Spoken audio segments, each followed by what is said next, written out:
Iran దేశానికి చుక్కలు చూపిస్తున్న అమెరికా అధ్యక్షుడు డొనాల్డ్ ట్రంప్ తన నెక్స్ట్ టార్గెట్ ఎవరు అనేది క్లారిటీ ఇచ్చారు.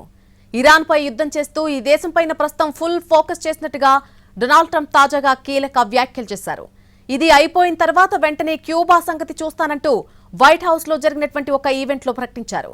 అమెరికాతో డీల్ చేసుకునేందుకు క్యూబా ఎంతో ఉత్సాహంగా ఉందని చెప్పుకొచ్చారు. ఇప్పటికే అమెరికా క్యూబాపై ఆంక్షలు విధించిన సంగతి తెలిసిందే. ఇక అంతకుముందు ఇదే క్యూబాపై ట్రంప్ ఆసక్తికర వ్యాఖ్యలు చేశారు.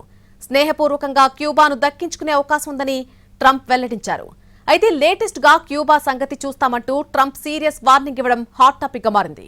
మరి ఇరాన్ యుద్ధం అయిపోయిన తర్వాత ట్రంప్ ఎలాంటి నిర్ణయాలు తీసుకుంటారో చూడాలి. ఇక అటు ఇరాన్ కు స్ట్రాంగ్ వార్నింగ్ ఇస్తూనే ఉన్నారు ట్రంప్.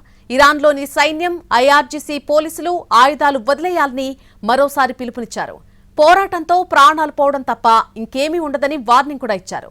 ఇప్పుడు లొంగిపోతే ప్రాణాలకు ఎలాంటి హాని ఉండబోదని హామీ ఇచ్చారు. లేదంటే చావు తప్పదని వార్నింగ్ ఇచ్చారు ట్రంప్. ఇరాన్ దేశానికి చుక్కలు చూపిస్తున్నటువంటి అమెరికా అధ్యక్షుడు డొనాల్డ్ ట్రంప్ తన నెక్స్ట్ టార్గెట్ ఎవరు అనేది క్లారిటీ ఇచ్చేశారు.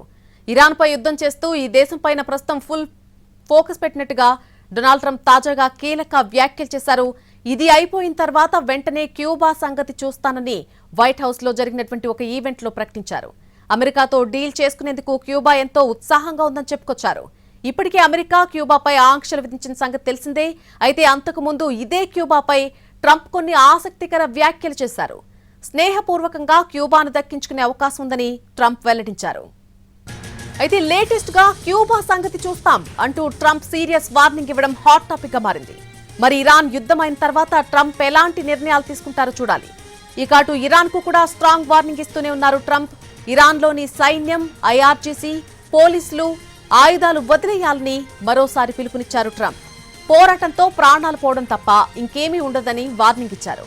ఇప్పుడు లొంగిపోతే ప్రాణాలకు ఎలాంటి హాని ఉండబోదని హామీ ఇచ్చారు.